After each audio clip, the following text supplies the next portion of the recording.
के खासदार की उदासीनता है। वो बोलते तो है 35,000 करोड़ का काम किया कि वो उनके टक्केवारी के हिसाब से बोलते रहेंगे। अपना संविधान बचाने के लिए, अपना देश बचाने के लिए ये टाइम अपने को वोटिंग करना है।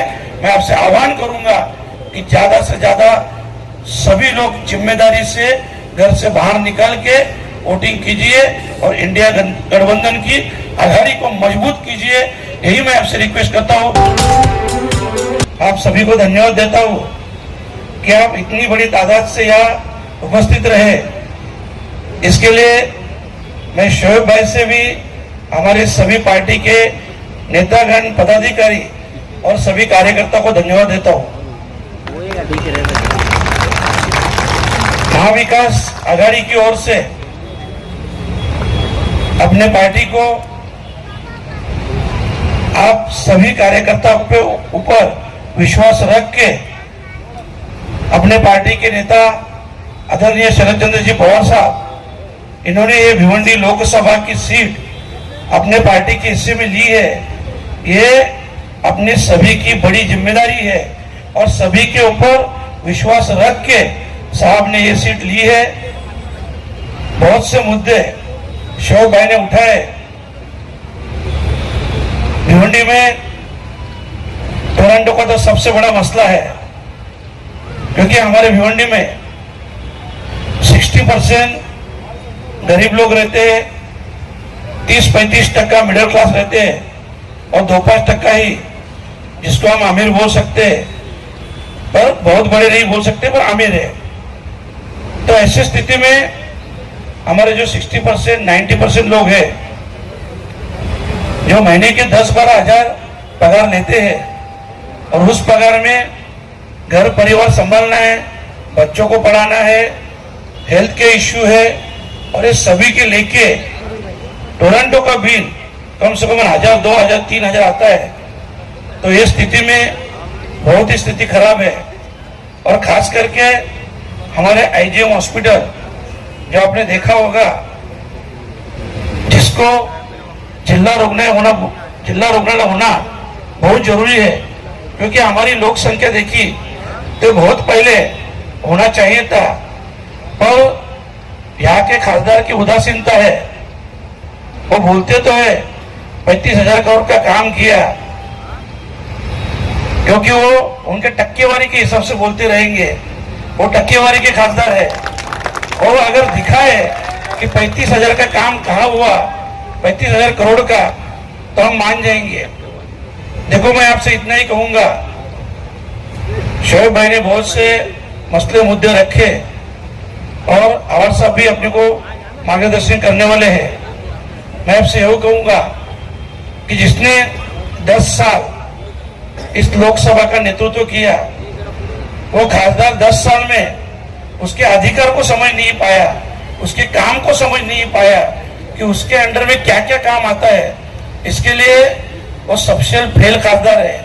और मैं आपको यही बात कहूंगा कि देखो, ये जो लड़ाई है ना, ये भ्रष्टाचार के खिलाफ लड़ाई है, ये महंगाई के खिलाफ लड़ाई है। और खास करके आप देख रहे हो, अपन जब भी किसी बीजेपी के लीडर से पूछो, भाई इतनी महंगाई हुई, तो बोलेंगे अरे 370 हटाया, अरे इतना भ्रष्टाचार हो रहा है, वो बोले अरे राम मंदिर बनाया। अरे हम लोग पूछते हैं, भाई आपने क्या किया? आपने 2 करोड़ रोजगार वादा किया था, उसका क्या हुआ? सिर्फ और सिर्फ 10 साल से आज तक धर्म के नाम पे ये लोग वोट मांग रहे हैं। आज अपने सबके सामने कायदा कानून कुछ बचा है क्या? आप देख रहे हो, ईडी, सीबीआई किसी के ऊपर, मतलब ऐसा किसी को नहीं छोड़ा है। अपने आवाज साहब है, उनके ऊपर तो ऐसा ऐसा केस दर्ज किया, हम सोच भी नहीं सकते। इतनी घिनौनी हरकत, मतलब ये लोग संविधान रखना नहीं चाहते हैं, ये लोग सिर्फ और सिर्फ हुक्मशाही लाना चाहते हैं। मैं आपको सभी को इतनी रिक्वेस्ट करूंगा, देखो ये 2024 का इलेक्शन है। अगर इंडिया आघाड़ी जीती तो 2029 के इलेक्शन हो जाएंगे, नहीं तो इतना भूल जाओ आप, अभी नहीं तो कभी नहीं। ये सबसे बड़ी बात है। और हमको ये इलेक्शन सिर्फ अपने लिए नहीं लड़ना है, अपने आने वाली पीढ़ी के लिए, अपने बाल बच्चों के लिए लड़ना है। क्योंकि देखो, हम अपने आप को बचा रहे, हम भिवंडी को बचा रहे, हम महाराष्ट्र को बचा रहे, और हमको देश को बचाना है। और देश को बचाना है तो इंडिया गठबंधन को ही लाना है, इतना ध्यान में रखो आप सब। और मैं यही रिक्वेस्ट करूंगा, देखो बहुत बड़ी तादाद से आप उपस्थित हो, ये उपस्थिति वोटिंग के दिन वोट दे के अपने को दिखाना है। क्योंकि अपन भिवंडी से जितना परसेंटेज बढ़ाएंगे उतना, देखो अभी आपको मालूम है सामने वाले कुछ नहीं करेंगे, सिर्फ और सिर्फ पैसे का नाटक कर रहे हैं। दूसरी बात, ऐसे हमारे बहुत से भाई लोग के ऊपर मतलब बोलने को भी अच्छा नहीं लगता है, पर यहाँ के म्यूनिसिपल के ऑफिसर, यहाँ के पुलिस ऑफिसर बुला बुला के सबको धमकी दे रही है, धमकी दे रहे हैं। ये अच्छी बात नहीं है। इसके लिए मैं सबको आपको रिक्वेस्ट करता हूँ कि ये सब बात इससे पहले 2014 से पहले ऐसा कभी नहीं देखा था।